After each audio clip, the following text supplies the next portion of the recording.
Universal Dementia's monthly Lunch and Learn. And we are a 501c3 nonprofit, primarily supported right now by the Detroit Area Agency on Aging. So we want to recognize them and thank them for their support and allowing us to do this work. Those people on the screen are my family. Both my mom and dad had dementia. Mom had Alzheimer's, and dad had vascular dementia. And like you in the room, I was a caregiver. And so I know where you sit, I know how you feel, and our title today for I'm Just Tired came from a caregiver saying to me, I'm just tired. I wish I could leave and not come back. What I appreciated about her was that she was honest about how she was feeling. Some of us won't say how we feel, for real. We just swallow it and choke it down and behave as if everything's great, and you know that you're tired and you burn out. So what we want to do today is spend the time talking about giving strategies, talking about where you are, and I said if we could do a family meeting. Anybody do those? You do family meetings? Where you kind of come together, and some of our families can't have family meetings because we're not as civil as we could be. But we're civil in this space. So we want to have kind of a family meeting talking about this whole thing about I'm tired. I just want to tell you I'm going to sit part of the presentation. I fell, and I tore a ligament in my foot. And so we're now trying to get surgery scheduled. So if I sit down a little more than normal, y'all know, love me anyway, and move up closer if you need to see something else, okay? So let me just start. Has anybody in the room ever said to themselves, I'm just tired? Every day. I'm just sick of it. And you know, some people can't be honest because they're, I love the Lord. And because I love the Lord, I ain't supposed to say that out loud. But you're holding it in. Because if you let it out, then you could acknowledge to yourself that I am burnt out. Because that's what that statement says. I am burnt out. I am just tired. And I understand that from a whole lot of vantage points, but some of us don't, we're not supposed to say it out loud. But you're behaving it by this one woman saying she wanted to leave and not come back. I want you to know, though, the behaviors that your loved ones are presenting, they're normal for a person living with dementia. And I know that some of you like, I know. But, and I said, that's because you burn out.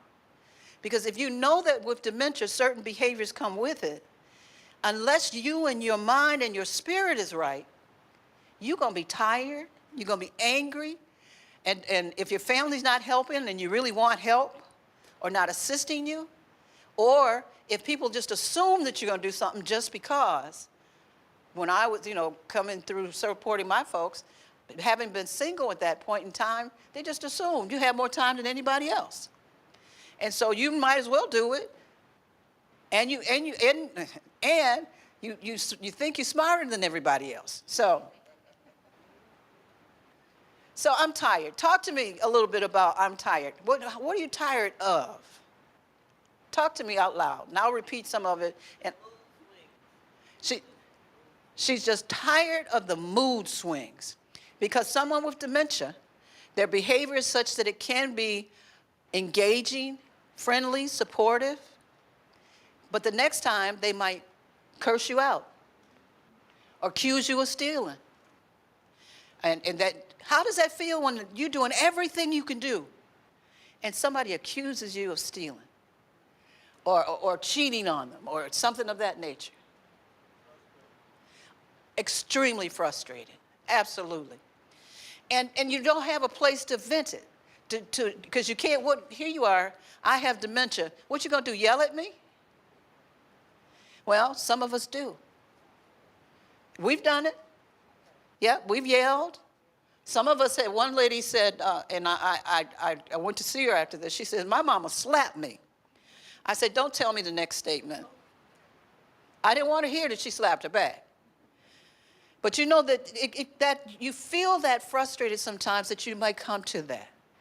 But before you come to that and become a person who injures a loved one with dementia or any kind of illness when they're not capable, you have to start taking care of you.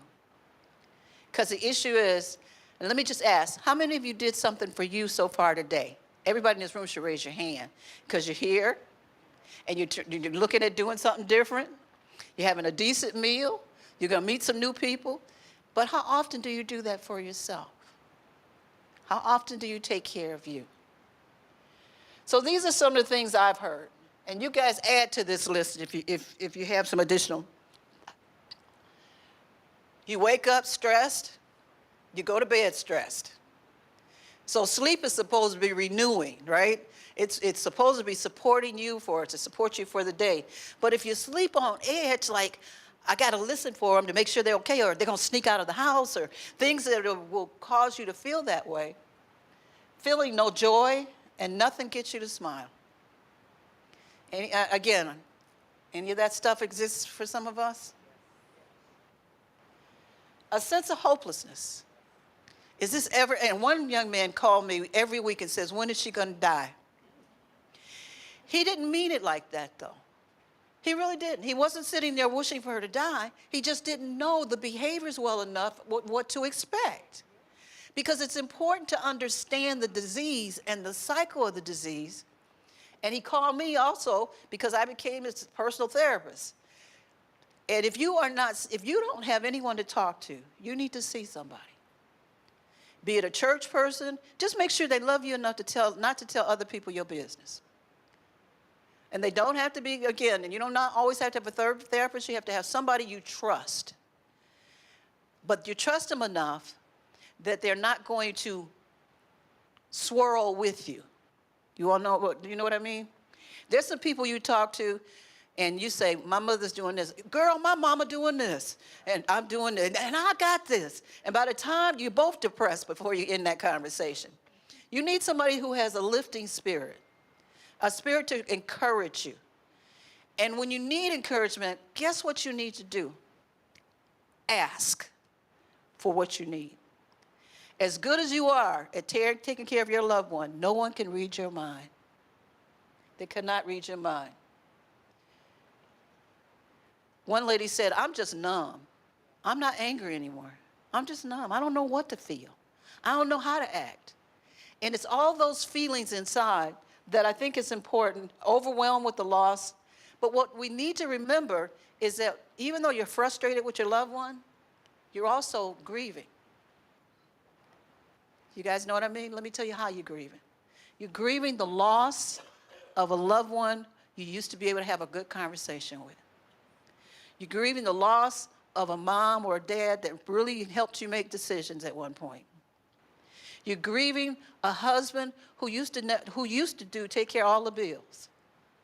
I'm wishful thinking on my part. Or you're grieving a wife that serves some very special roles for you. We have to acknowledge the grief.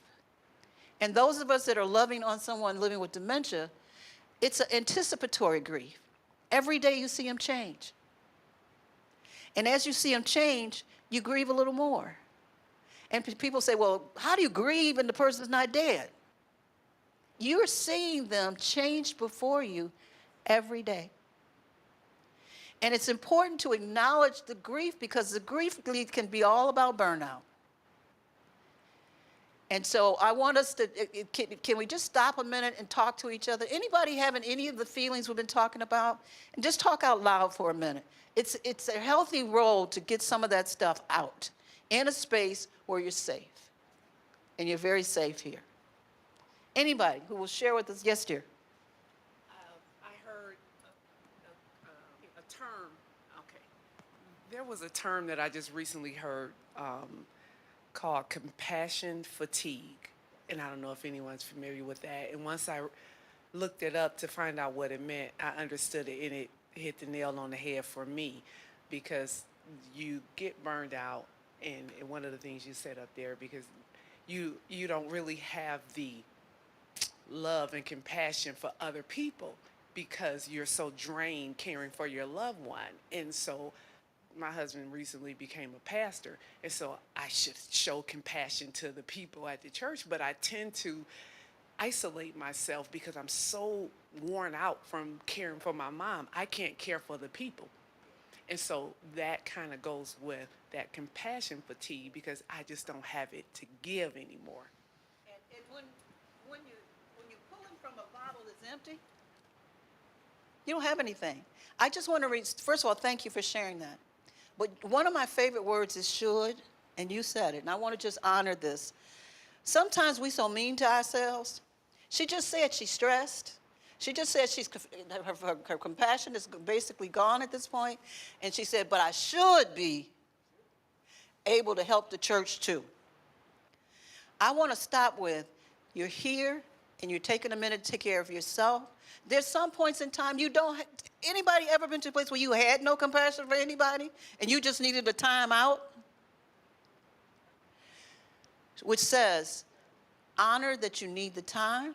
Thank you for sharing, and know that it's okay and that you can start caring more for yourself. And some of the things we'll do today are strategies for you to learn how to care for yourself. Okay? Somebody else, who wants to share some stuff you're dealing with? How about, you guys want to share a little bit? Mom? I think people are shy. Anybody? Let me tell you one of the things that happened with my mother. And my mother didn't like me very much, probably because we were too much alike. And in the process, my mother would do, the more she lived with her dementia and walked her path as a person living with dementia, the kinder she became. But she went through that phase where she was so mean. I mean, really, really mean. Anybody go through that at this point or experience any of that? And it's like, you're doing everything you can to take care of them. And they're doing everything they can to reject you. But no, it's not them, it's the disease and the stage they're in the disease. And if you keep living, that will transition and the behaviors will change over time. And not everyone goes through the disease the same way. That's what's important to know. You may experience something that I may not. And the beauty of conversation is sharing with each other the things we're dealing with. So some of the things, and that's my sister, my dad, and everything you have in my family. So I need you to start thinking honestly about the loss that you're experiencing and talk to somebody about that loss. In addition to, we miss that two-way engagement. Anybody really getting along, before they got sick, got along really well with your loved one? Okay, tell me something good you guys used to do together.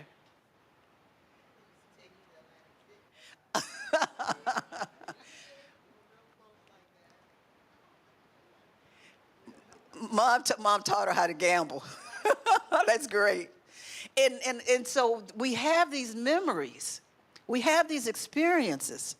And we're looking at the person and we're losing them. And too often, I said, sometimes every now and then you just need to sit and reflect on how wonderful this relationship is right now, and you're just not paying attention to it. How's it a wonderful relationship right now, Paula? Because the role has changed, and now you're in the role of caregiver, and some of us just miss being a daughter. We really miss being a daughter. Now we are the person who takes them to the doctor. We're the person that bathes them. We're the person that, anybody, what other roles are you all serving? I'm feeding them, cooking, cleaning. Whoever said it, just everything. And they need you in that capacity. And so as we walk through today, know that people will say, I remember folks saying, you're so blessed. God trusted you in this role. And I said, God needs to stop trusting me so much. There's some days I don't need to be trusted. But that was because I was frustrated. It's because I was tired. And so it's important as we move through this conversation that we talk about those things.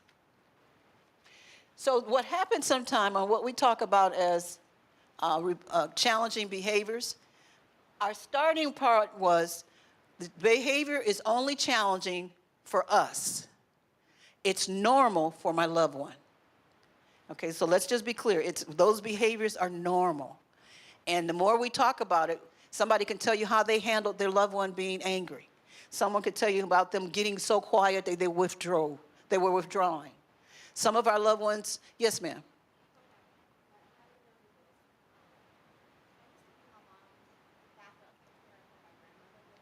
Okay.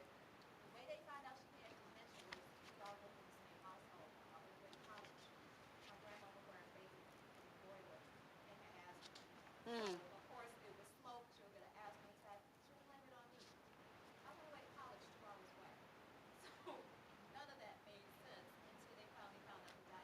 Yes.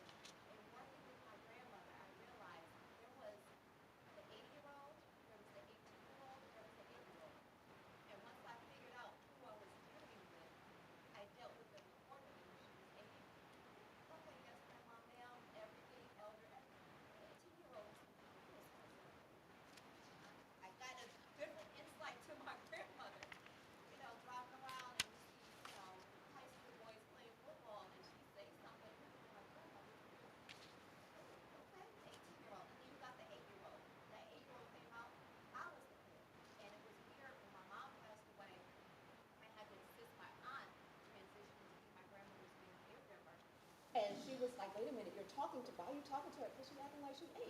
So I'm the parent now. You have to adjust once you figure out who you're dealing with and what time frame they're dealing with. That's how I addressed her. And once my aunt had to get comfortable because she's so used, this is my mom, this is a certain respect I have. I get that, but right now she's acting like the 8-year-old that don't want to get up and get dressed and go, Right. you know what I'm saying? So once she got adjusted to that, and I remember all of these, just everything. But the onsite for my family was when she was accusing me of stuff, and I wasn't even here. Right. Right. And let me say thank you, because what she said for me is that mom or auntie, right, grandmother's was on her journey of dementia, and depending on which dementia you have, you might see some behaviors versus other behaviors. Some might have hallucinations, and they're real. They're absolutely real for them. Others may have bouts of, let's say, with anger. The thing that's common, and I want to reiterate, which it sounds like you were doing, you have to honor them at every stage, though. That you have to honor them at every stage, because even though my mom had some days where I felt like she was just struggling with just everyday tasks, I had to honor her at whatever she was. Because I think that what people forget sometimes, and I don't know if you saw this, B. Smith, you all remember B. Smith, the cook? B. Smith had dementia, and her husband was seeing another woman. I ain't trying to judge her. I don't have no hell to put you in. But what bothered me is he said, she's not there anyway. So it doesn't matter who takes care of her. But that attitude impacts how you treat them. In my mind, they're in there. They're still inside. They still need you to honor and respect them. And then at those moments where you just out of it, sometimes you have to leave the room. Sometimes you need a tag team person. Sometimes you need to make sure they're safe and go and step out, do some deep breathing, and we'll talk about some deep breathing. And meanwhile, you need to be saying in your head, this is what I'm going to do for me. This is what I'm going to do for me. When you're really stressed, Nina, will you bring me the sheets for grounding? There's a concept called grounding that I want us to deal with, and then we'll go back to this piece. Grounding, have you ever been so mad or so upset that you just couldn't focus? Or so worried or something that you were so strained and strained? Pass it up for the room. I'll take one, please. And Malcolm can help you so we can get them out. I want to teach you a concept of grounding. And Malcolm, there's some green stress balls back there. Would you bring those out too, please? They're in the box, in the bag, or...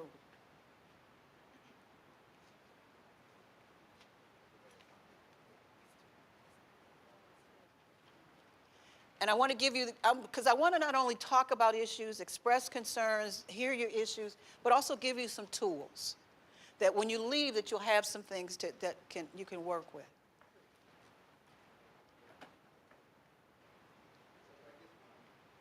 Yes, please. Diane, you can help with that, please. All right. Let me share the concept of grounding. Let me just anchor ourselves together. Can anybody ever acknowledge that you've been so unfocused that you just needed to focus? That something happened and you didn't know what to do? The concept of grounding gives you the ability to refocus. So as you're sitting at your table, be as comfortable as you can. You don't even really need the piece of paper. I'll walk you through it. I want you to do a couple of things for me. And I'm going to put a stress ball in the middle of the table for everybody. So the strategy of grounding says, I need to focus on something else that takes my mind off of this moment, takes my mind off of this place. So as you sit there, I'd like you to do this. You follow my guidance. I'd like you first, just get comfortable, take a really deep breath, and slowly let it out. Okay? And then let it out. Do it again. And let it out. Okay. I'd like you to focus on 5 things you see in this room. I'd like you to name them to yourself. You don't have to, anybody else, don't name it to anybody else. And while you're looking at those things, I want you to breathe. Keep breathing deeply and blowing it out slowly. Breathing deeply and blowing it out slowly. So you're looking at 5 things in the room. You're going to name those things that's in the environment and focus on some details. The color, the shape, possible texture. Okay? The next part of this is I need you to find 4 things you can touch at your space. It could be the ball, it could be a tablecloth, it could be your face. I want you to touch those things and think about how it feels to you. How it feels. Is the surface hard? Is the surface warm? Is the surface what? Whatever. But I need you to focus on 4 things that you can actually touch. And I'd like you to touch them. You might touch your knee or your hair or something that gets you to totally focus on those things. Next, I'd like you to find 3 things that you hear. 3 things you hear in the room. It could be the door closing. It could be the heat sound behind us. It could be the rattling of paper. Meanwhile, you're still breathing. Don't stop breathing. In and out. Identify those distinct sounds. Could be somebody yawning. Whatever. Just pay attention to what you hear. Breathing in and breathing out. I want you to think of 2 things, pay attention to 2 things you smell. And if you don't smell anything, think about something you really enjoy smelling. I love the smell of coffee. I love the smell of fresh baked bread. Something you smell that relates to you. Meanwhile, you're still breathing in and breathing out.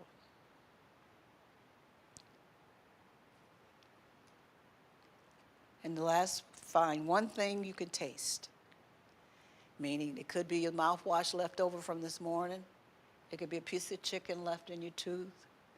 Keep breathing in and breathing out.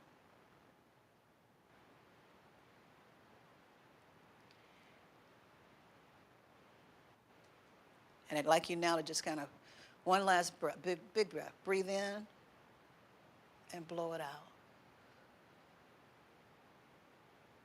Okay. The purpose of this activity, and you take this with you because this is an activity that when you're starting to feel out of control, it's an opportunity for you to take your mind and focus it. Because sometimes that's all we need to do is refocus our minds. And breathing, because breathing is powerful at relaxing you. One of the things that I've seen with caregivers in particular is that they may hear a noise in the back of the room, in the back of the house. You know there's nobody in the house but you and your loved one, right? You hear a noise, your first reaction is to tense up, rush back to them, and see what's wrong. I say the first thing you do is say to your spirit, let's breathe real deep, and then walk back and say, let me check on whoever we're loving on. But before you walk in the room, stop at the door and scan. Because if it is somebody in there, they're going to get you because you just rushed in. Plus, you brought that energy. Our loved ones play on your energy. We don't realize it. When you get angry, you bring that angry spirit to them, and oftentimes they duplicate us. And so we need to make sure that we relax enough. And if we can't relax, we need to change rooms ourselves. We may need to get on the front porch and breathe a little. And a funny story, one time my father was feeling, not sure what he was feeling, but he didn't want anybody to do anything for him. He enticed the caregiver to the front porch. He walked in the house and locked the door. Well, he was tired of his caregiver. Believe it or not, they have a need for independence too, and sometimes we go the other extreme trying to do too much for them. Because they have capacity, many of them have capacity depending on where they're at in their journey. And so because we want to help, we sometimes do too much. All right, so I want to talk a bit about some of the behaviors that you've seen. You said that what was the one you identified, the behavior? The mood swings. Okay. One that's real common is repetitive questioning or repetitive behaviors. Anybody seen that one? They may ask the same question over and over again. Or they may, as one of the ladies in the room told me, my mother opens up her purse and empties her purse out over and over and over again. Any little things like that, anything to indicate repetitive behaviors for you? Have you seen it?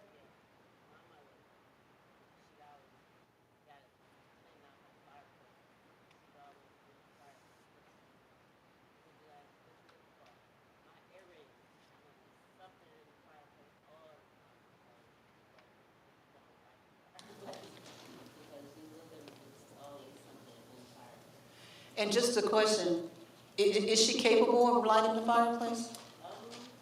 Yeah, she has matches like. Okay, but you've taken the matches away. Okay. Because at some point, you are the person who has to make sure they're safe. And you may have to take that piece of those matches away from them. But repetitive behavior, do you ever wonder why they do that? Anybody have any guesses why they might repetitively do things? Yes, dear. Okay. Soothing. They forget what they're doing. It's a memory they don't remember necessarily. But underneath the behavior, go on, Diane.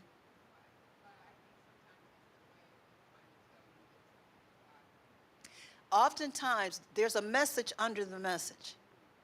The behavior is what you see. Underneath what the behavior is, there's usually something wrong. And see, the challenge is us slowing down enough to be with them to find out less about what they're saying, but more about what might be happening for them. In my mother's bedroom, there's like a little kid thing under the table where the TV is, and my mother was always rambling in that kit. And what I noticed is she would keep her Sunday school books, things that in her memory banks that had meaning to her. She was always fumbling through there trying to find them. Right. And then she'll say to me sometimes, Sylvia, you know what, I don't like to be damp. So she'll tear it up trying to find a pull-up. Her mind, it's something how the mind works sometimes with certain things. Well, the essence of what she said was reinforced it. Mom was wet. And so she started behaving a certain way. She couldn't change herself. So what we ask you to do as we make sure you're taking care of yourself is that you step back and say, what might be wrong right now? What might they want to communicate? There was an example of a family where they took Dad and the family went to dinner, and Dad was living with dementia. At the dinner table, he started pulling his clothes off. Y'all tell me the truth. What would you have done? I mean, before you got real smart and educated. You're going to freak out a little bit, right? Okay, you're at a restaurant, and they pulling their clothes off at the table. Well, this family swooped them up so quick and got them out of there. It's like, oh, my gosh. So they called me, this was Sunday, they called me on Monday and told me what happened. And I said, okay. I said, what was he trying to tell you? They're like, tell me what? I said, go get his shirt and pants from yesterday. So he was pulling off his shirt first. I said, is there a tag in that particular shirt? There was a pin in his shirt, and the pin was sticking him. He did not know how to say anymore. The pin hurts. So what he was doing was what he knew how to do, was pulling his clothes off. So it's important to think about what might they be trying to tell me when those behaviors. One beautician who was a caregiver said her mother was behind her constantly. She said, I couldn't get to a customer because she was on me all the time. And I said, what'd you do? She said, you want me to tell the truth? I said, yes, I do. I yelled at her and made her go sit down somewhere else. I said, at least you're honest. Let me tell you tell me how you might have handled that. They're under you constantly. And I just told you they might need something from me on an unmet need basis. What would you have done? Just kind of go with it. Give her something to distract her. Yep, a distraction. So since I'm a beautician, there's probably a wig here that she could play with, or even comb, or add value with. What else could you have done? Distraction is one of the #1 strategies. Some activity that she could be, because she might have been bored. If you don't have coloring book and crayon, you need it. You need coloring books, you need crayon, you need puzzles, and you can make your own puzzles if you don't have the money to buy them. She said the Dollar Tree. You possibly need. Okay, Dollar Tree. I want some of the little children books, like when they first start. Yes. Because he has become nonverbal. So I have him read the children books out loud. And what I did with my father, I bought those puzzles. You remember the big ones for the little kids, where they're like the pieces is this big? And so with 6 or 8 pieces to it, there are ways to keep them engaged. And distraction, those are all distraction techniques that you can do to support your loved one. But let me say, you have to be in the right mind state to do that.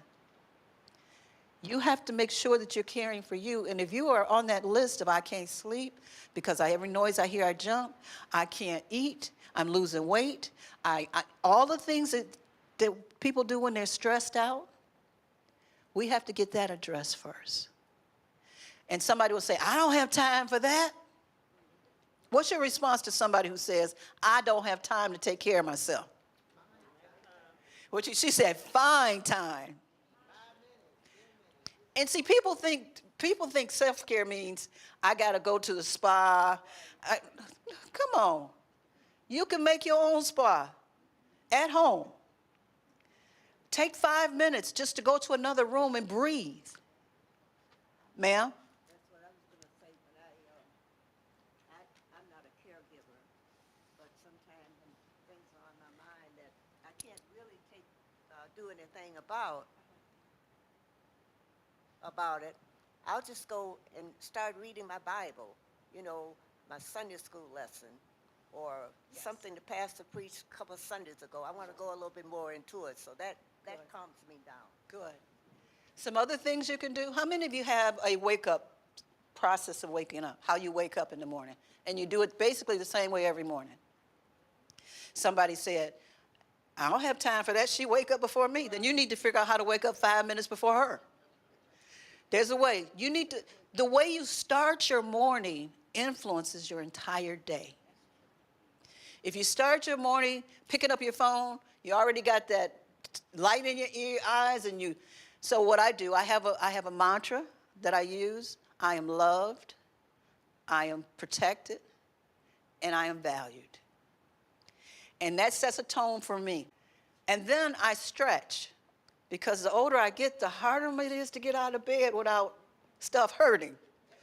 So I take the time, the first 20 minutes that I'm awake is me focusing on me. Anybody do that? Good. A good scripture can help make your day. Little things. In the presentation, I prepared a sheet for you. The one that says, I can do all things. And I sometimes say, but I need to stop trying to do all things. But I can do all things. There are other, you say what? I just can't do them all at the same time. She said, I can do all things, but not at the same time. Anybody else have a scripture they use in the mornings, throughout the day?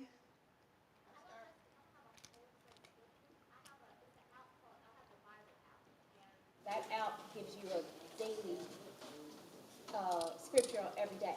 Okay. So it changes. It gives, every day. great. It changes every day. What were you going to say? I start with my five senses. I can see, I can hear, I can smell, I can taste, I can touch. Just wake up and say thank you. I start with thank you. I start Like, with that first.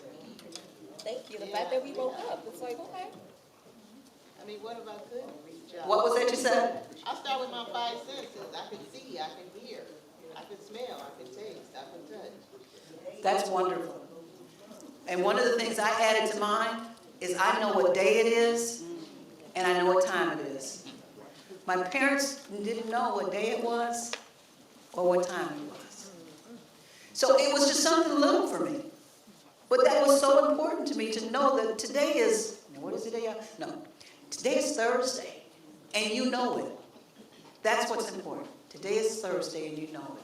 And they may not have the capacity anymore. Also, repetitive behaviors are one of the things that, I'm going to skip one of these because, so caregivers, who do you care for first? Yourself. Okay, I want to make sure make sure you hear yourself saying that to yourself. Okay? Because we can say it and still not do it. Right. Okay? So I want to go to, go backwards. I'm gonna say the best reminder is probably when you get on an airplane and they give you that security instruction and they talk about that oxygen mask. Who do you put the oxygen mask on first? That's absolutely Put correct. it on yourself first, then you can help whoever's sitting next to you.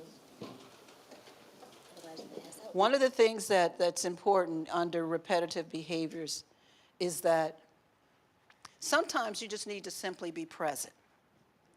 Sometimes there's nothing required of you except being present. And one time I was with a family and the loved one with dementia was doing something. I just engaged her. I said, what you doing? And she says, I'm looking for such and such. I'm like, really? Can I help you look? I have engaged them with respect. I have engaged them with love.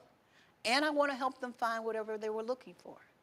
But what I soon did was took her mind off of what she was looking for and started doing an activity, as you all have already told me is a good way to distract. So distraction in a whole lot of ways are important for your loved one. But I wanted to emphasize here, when it comes to mood, because my loved one is upset, and that's a stimulus, right? I mean, you got up, they fussing already. You barely got your eyes open. And so what happens is energy starts bubbling up in you, and that's your response. Is that what caused your reaction? Did their behavior cause your reaction? Talk to me. Did the behavior cause your reaction? You say yes. And I say no. Well, A and C. The stimulus was the behavior. The response was, my response was to get angry, upset, stressed. What happened in the middle was your interpretation of it, your anger about the situation, your grief you might be feeling.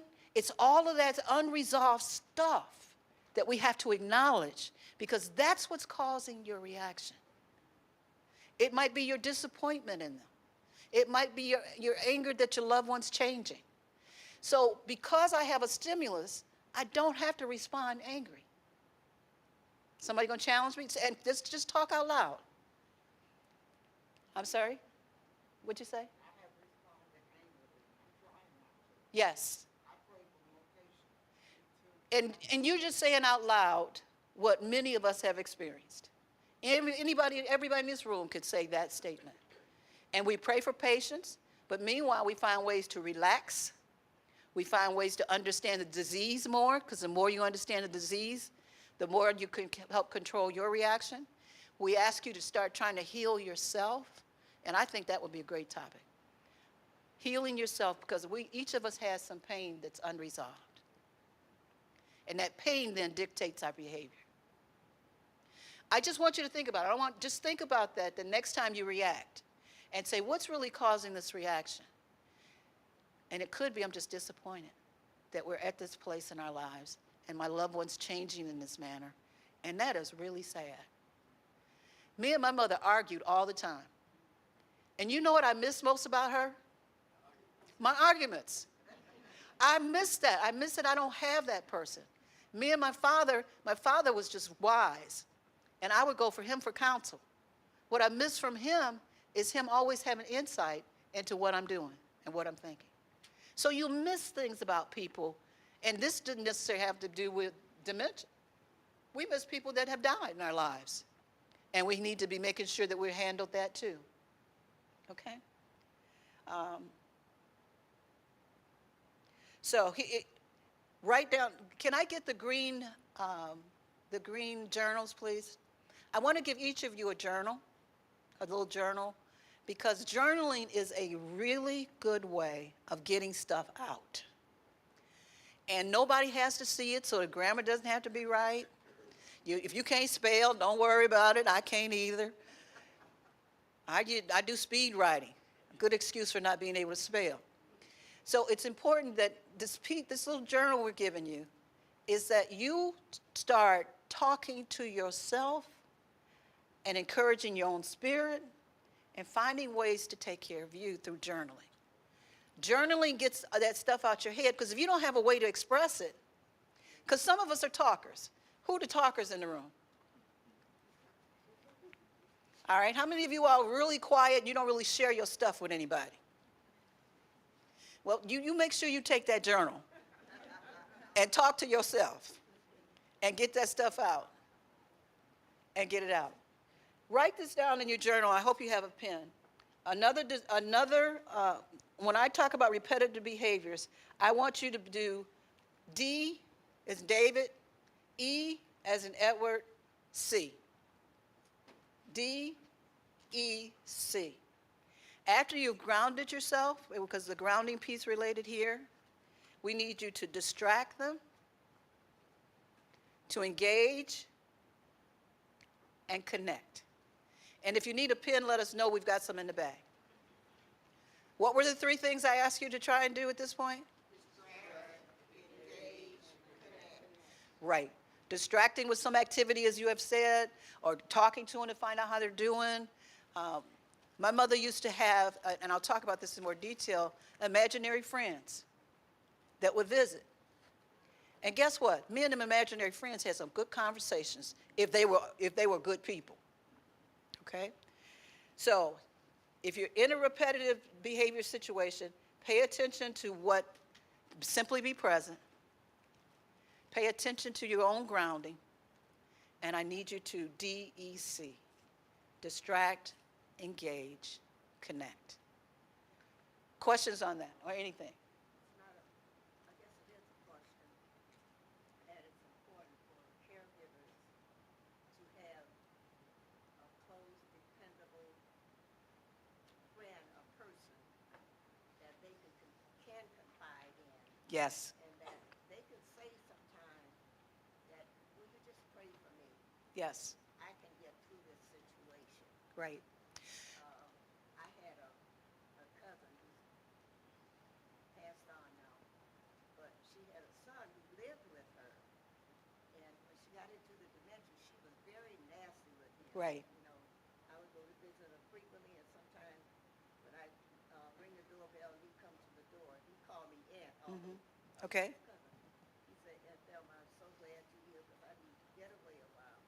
My mama just keeps fussing at me about this, that, or whatever, you know. And I wish he had somebody around him who had said, that's a very common characteristic. You need a break. Let me tell you some strategies on how to do it. I'm going to pray for you. But God gave us more than prayer. He gave us some skills. So I agree with you. And I think I would have told him he needs a DEC. Again, little ways. Because it's important that you have some tools in your toolbox. And prayer for me is the ultimate prayer. But please don't, I know this is going to sound funny. I don't ask people to pray if they don't believe their own prayers. There are too many people that say, you ask them like, how many, I did this the other day. I say, what prayer came through for you recently? And they laugh.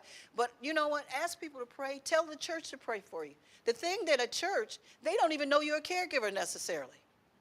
What if you told somebody at the church and you're on the prayer list that I'm a caregiver and I need this kind of support? And see if you can get that assistance. Because you do need a trusted person to talk to. You can do that in a support group. We offer support groups. There are a lot of places in the city that offer support groups. Join a support group. If nothing more, you're with other people like you that are dealing with the same things, and you can vent, and before our session is over, you vent, but then, okay, now let's talk about strategies. Venting is great, but you also need to have some ideas of what to do next, okay? So yes, ma'am, that is really important, yes.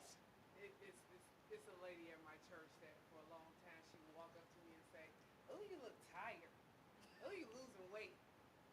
I don't know. Maybe that was her way of caring or letting me know that I'm changing. And so You say it didn't feel like it though. I'm like, was that a compliment? You look tired. Yeah, I'm not sleeping. And so I didn't want to be cynical with her. Right. How do you respond to people who just say things? I think they don't understand the caregiving aspect. I think there are a couple of things. They don't understand the caregiving because you don't really know what it's like to stay up all night trying to get rest, and the person is walking and pacing the house all night.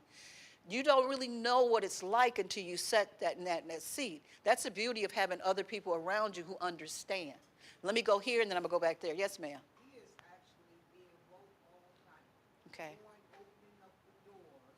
I bought bells and things, you know, but I'm not getting any sleep.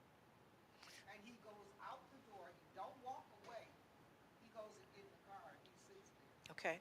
And we should, again, some of these strategies might be, like she has bells, which is good. Some kind of way that if you have a person that wanders, because did you know wandering often relates to someone who was an active person in their lives?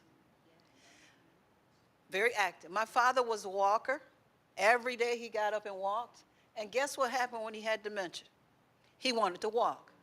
Well, we tried to lock him in the house at first, but so what we did is we put a place in the backyard, cleared a space where he could walk. Or we go for a walk with him, because as a caregiver, you need exercise too. So it's important that you find strategies that can work for you and them. What were you going to say, dear?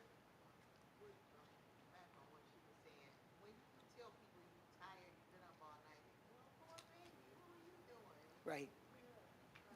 You should get some rest. Yeah, they say that. Did you see her expression? You should get some rest. Right. Well, let's go with this. I want to go with what's in the room. What kinds of things could we do to get some rest? First of all, we have a loved one who is requiring a lot of time and attention. Sleep when they sleep. Especially if you're there, the full-time caregiver, sleep when they sleep. Somebody said, well, I don't like sleeping in the day. I said, then that means you ain't getting no sleep. You have to, if you have taken on this role and you decided to do it, no one's twisting your arm, because most of us aren't getting paid. Most family caregivers are not paid. You're doing it out of love or obligation, or nobody else would do it. It's somewhere in there, somewhere in between those. So you can sleep when they sleep. What else? Yes, ma'am. Their environment is conducive for sleep, so that means turn off the TV. Turn off the TV. If you have to get a salt lamp or a nighttime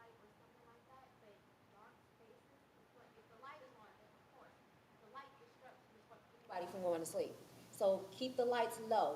I'm a techie girl, so I say get the smart lights, because if you get the smart lights, you can change the color, you can change the dim. You can have a little bit more fun with it, but at least if it's dim, like if they're ready for bed, make sure the room is dimly lit. That TV is a disruption. You can get some scents like lavender, chamomile. If you're into essential oils, diffuse lavender. Lavender is my number one go-to for my clients. Mine too. Because it will relax, boom, just knock them out. It just gives you in a nice relaxing state. You could play Music. relaxing music. Music. Sometimes a certain generation, Right. that jazz, old school jazz, makes a huge difference. Or put on your phone, the sound waves, Right. we got so much other stuff than what we had when my grandmother was alive. It's like, oh, this would have made a huge difference. Yes. But just try to set the tone, try to, make it conducive, because like I said, if they're up, if they think it's up, if every light on is in the house, they think everything is up. Make it dark. And so what you're starting to do is, the brain is, remember that dementia is a brain disease. And what you're doing is tricking the brain. Because each of us has a clock in our head that tells us what time we're supposed to go to sleep. Remember now, my clock's off. So we used to prepare the room by starting to turn the lights down dimly, doing it slowly. We would not give them caffeine at certain points, and caffeine includes chocolate. And so I want to make sure, so we started preparing them for bed. And if they were someone who really liked to have baths, we gave them a sponge bath at night, because sometimes baths can be challenging all by themselves.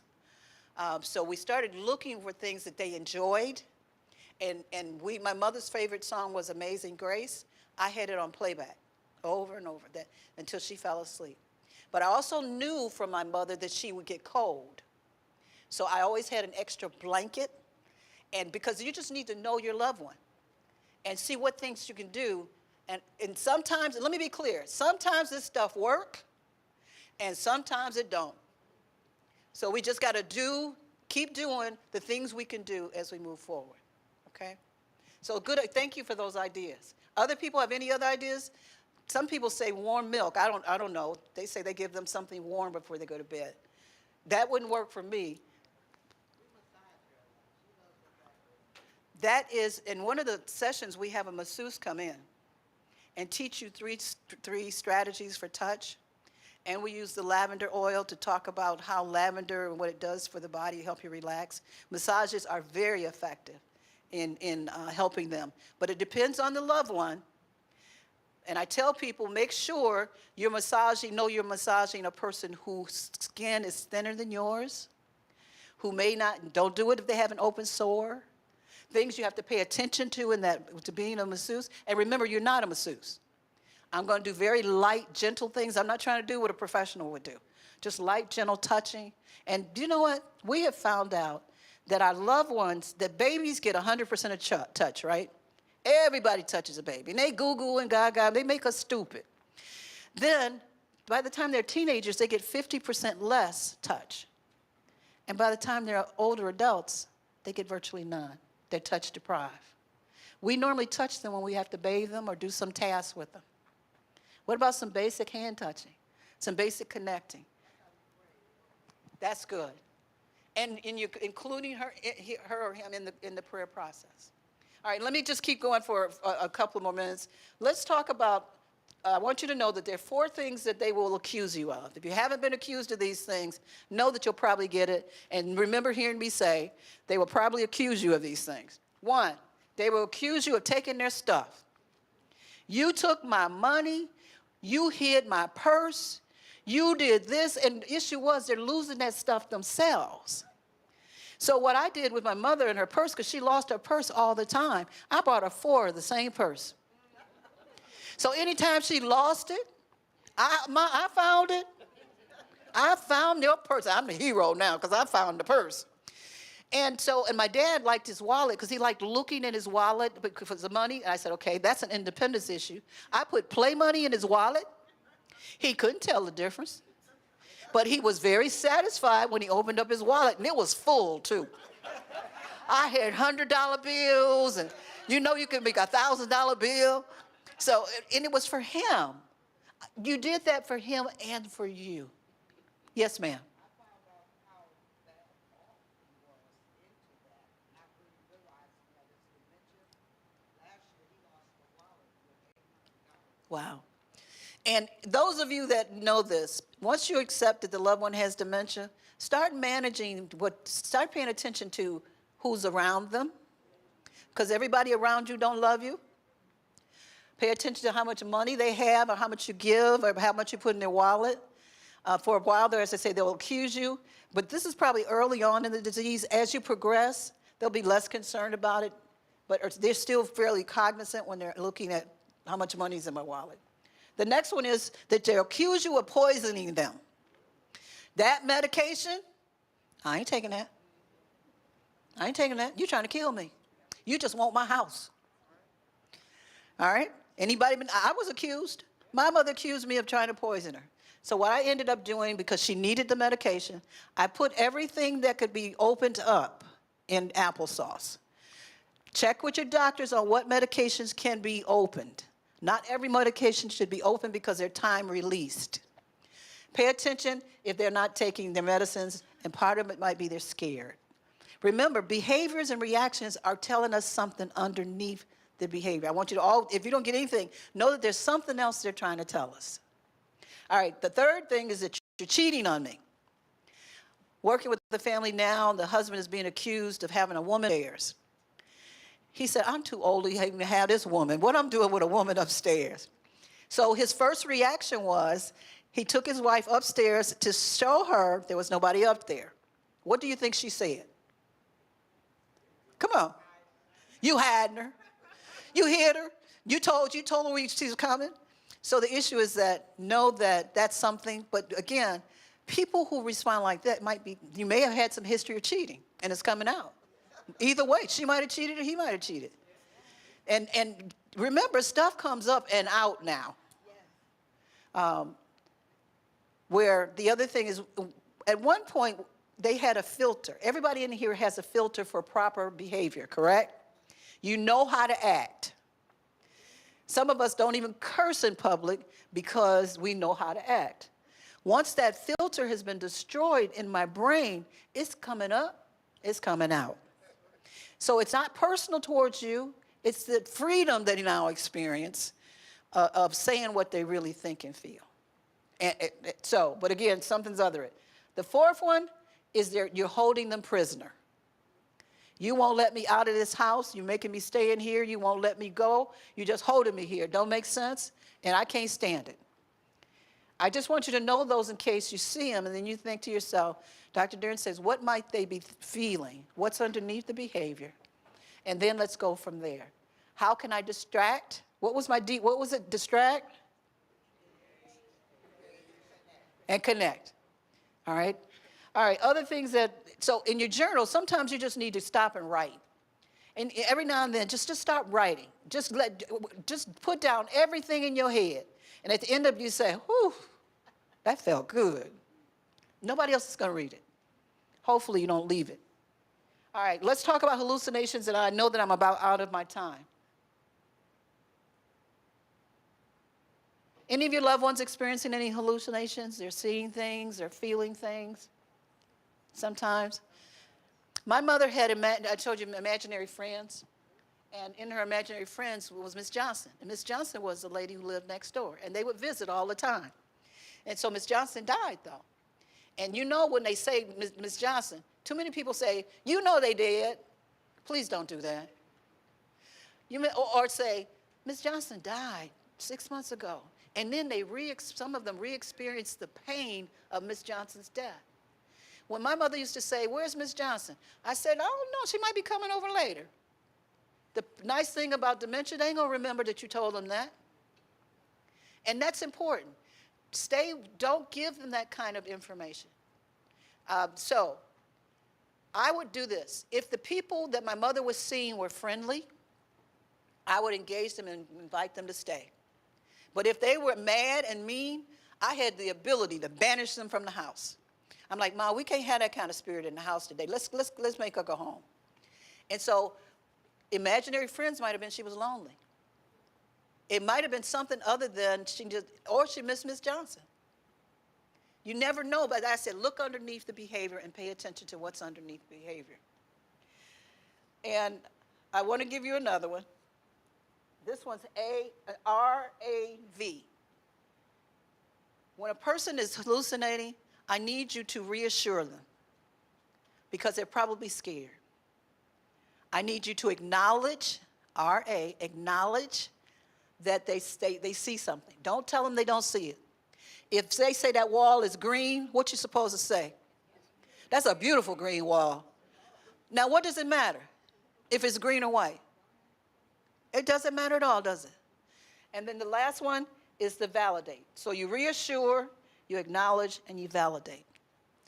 Suppose my loved one says to me, there's something crawling on my skin. All right? And you look at it and you don't see nothing crawling. What do? She said, hit it and get him off of her. I got lotion because she might have misunderstood me hitting her, but I understand what you're saying. I said, Ma, this is that special lotion. This lotion get rid of spiders. Does it? Yes, ma'am, it gets rid of spiders. Look, yours are gone. I had to reassure. I acknowledged that it was real for her, and I validated it and made her feel comfortable. Okay? So, questions on anything so far? Go ahead. It was difficult for me in the beginning to get in their world of make-believe. As an adult, we don't live in make-believe, we live in reality. Mm-hmm. And making the switch into this world of make-believe, I resisted it for 6 months, and I was so worn out from it. I know.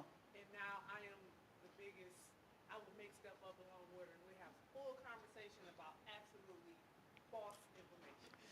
That's great. People tell me, because I'll come over and visit your loved one, and they'll say, they don't talk to nobody else. That's because I'm okay talking whatever they talking. I'm there just like they are, because that's their experience and it's real. And the research calls it creative fibbing. Because some people say, I don't lie to my mama. I'm like, you lied all the time you were growing up. Don't start that nonsense now. So what you do is you're creative fibbing, and that I'm sharing information, I'm connecting to her, and I'm validating her experience. Yes, ma'am. I can't hear you. What is it? One of the, it's an organization here in Detroit that really helped my mom navigate my grandmother's journey in dementia. When my mom suddenly passed away, my aunt. It's called, okay, it's Henry Ford's Center for Senior Independence. Okay. It is a program where I swear they came, when my grandmother got accepted to this program, it was an adult day. Evaluations. Adult daycare center that they have on Outer Drive and Southfield Freeway. Yes. They took over transportation. If my grandmother needed a nurse to get her ready, the nurse would come and get her ready. Right. Grandma was in a safe space from 8 to 3 p.m. When she got dropped off. She was That's probably PACE. I think It's probably PACE. I don't know who it was, but it was it is- a godsend. And I'd like you all to know there are a number of different programs, and if you're looking for programs, there are programs like PACE, which covers their physical health. They give you day programs. There's some requirements around how much money you make, Yeah. eligibility income requirements. There's also the Hannon Center, which is a day program if you're looking for someone in Detroit that can provide support. It's a good, they've got a good program there. Alzheimer's Association provides respite support and assistance, because I can't end this session without saying I have to focus the last couple of minutes on you. Because I didn't get through all of it, but I want you to know, if you are a believer in anything, hold on to your faith. Don't let it go. And it doesn't have to be, whatever it is you believe, I think anything you believe in can work. Did they pass out that sheet that I have up here? Anybody have anyone? Okay, I gave you the sheet. I believe, but I help my unbelief, because that's what we say all the time. No weapon formed against me should prosper. All things are working for my good. And sometimes all you need to do is read something to help you feel better. I have the ability to conquer this day. Caregiving has been laid at my door, and I'm going to not let it manage me. I'm going to do the best I can to move forward with it.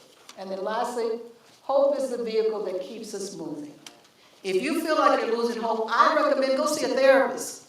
I know that in our community we're not necessarily comfortable with that. Come see me first, and we can help you make a referral to a therapist.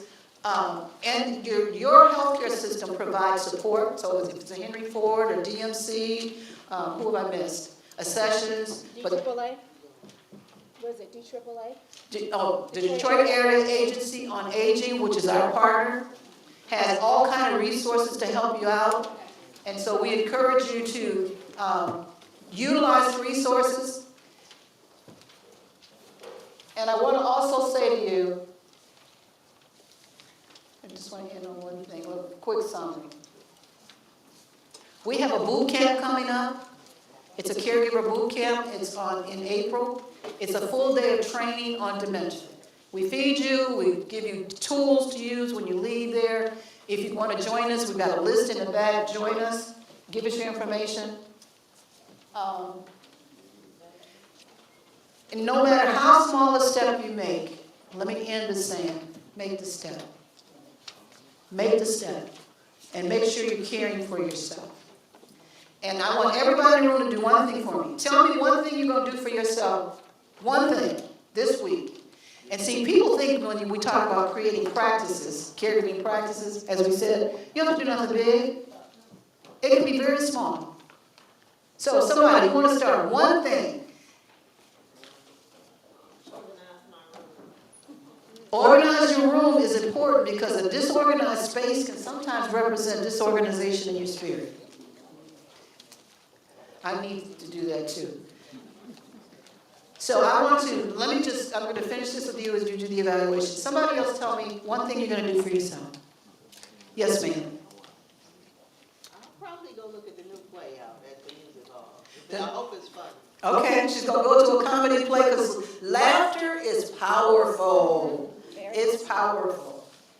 And it reduces your stress. Somebody else. Come on, y'all. Let's get this. More sleep. I'm sorry? More sleep. He's going to get more sleep by figuring out how not to worry so much. And I gave you a grounding activity. There are all kind of relaxation activities that are online that can help you too. All right. I'm going to end this so that they can stop recording, and then you and I can talk about anything else. We invite you to our next monthly Lunch and Learn. Please join us. It's here. And this is April, and I think it's April 6th. But it's the first Thursday of the month. We have some kind of event. Next month, we're going to talk about death and dying and loss. So it's also anticipatory loss. But at some point, your loved one is going to pass. And you need to prepare for that. And some of our loved ones have passed, and we still haven't grieved. So we want to spend some time with that. Questions on anything? Why don't we end this Furman and say thank you very much. And I'm going to sit and answer any questions that people might have on anything. Any questions? Yes. I can remember my mom, more often than not,